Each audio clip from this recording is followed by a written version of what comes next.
My name is Brian Holub. I was diagnosed in 2019 with Parkinson's.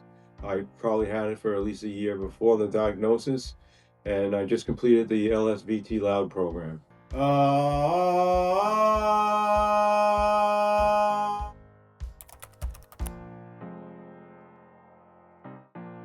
was told that I wasn't speaking loud enough, and I kind of knew I was like that, and I really didn't put much effort into it. I just let it happen, and if I talk loud, I usually would tail off, and I knew I was doing it, but now it seems like I'm more conscientious of speaking loud and not tailing off of what I'm saying.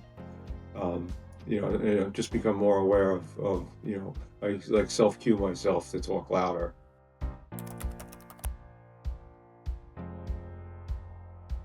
Again, keeping my voice loud. I stuttered. I spoke too fast. Particularly if I was reading, I would speak too fast and try to get the words out before I ran out of breath.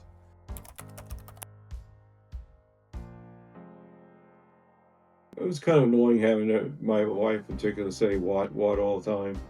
Um, you know, I feel a little bit better now. I think I'm louder overall. And I definitely, when I read, I think about what I'm going to say first, even in conversation. I am conscious of stopping to think first.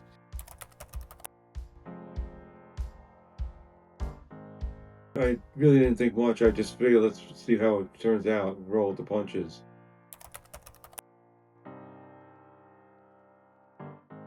I heard about it in the context of movement, saying how the movement was based off of the voice. I thought it was a good idea. Again, it was more of the physical part of it.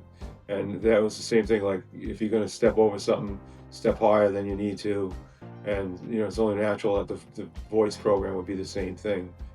Talk louder than you should just to recalibrate how your feedback is. Because Parkinson's, you don't have the right feedback.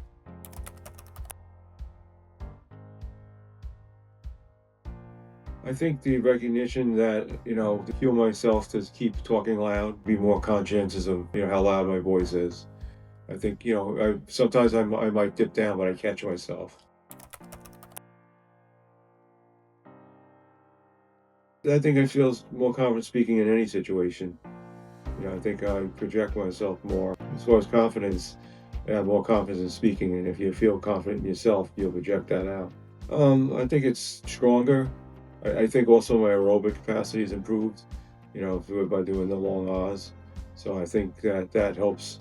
Not, like just knowing I can keep going before I have to get air makes you feel, makes you keep your voice louder and you're confident you can say it. I used to rush through what I had to say before I ran out of breath.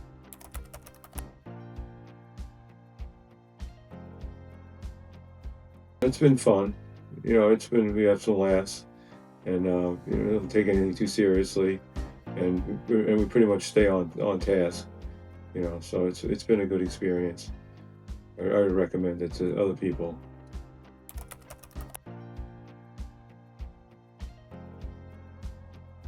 Come up with a cue yourself, to make sure that you're drilling into your head that you got to think loud, because that's the hardest part. Just like slouching, and you can stand up straighter, but you got to be aware that you're not doing it right.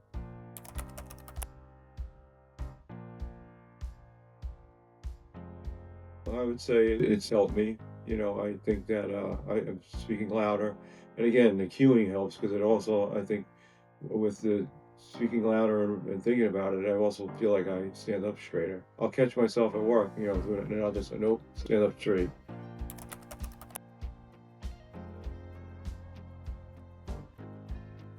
Find a good doctor.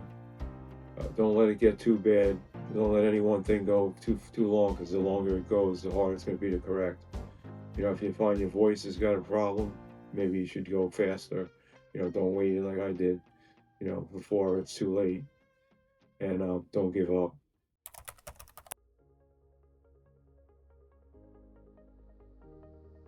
Just do the course and then reap the benefits at the end.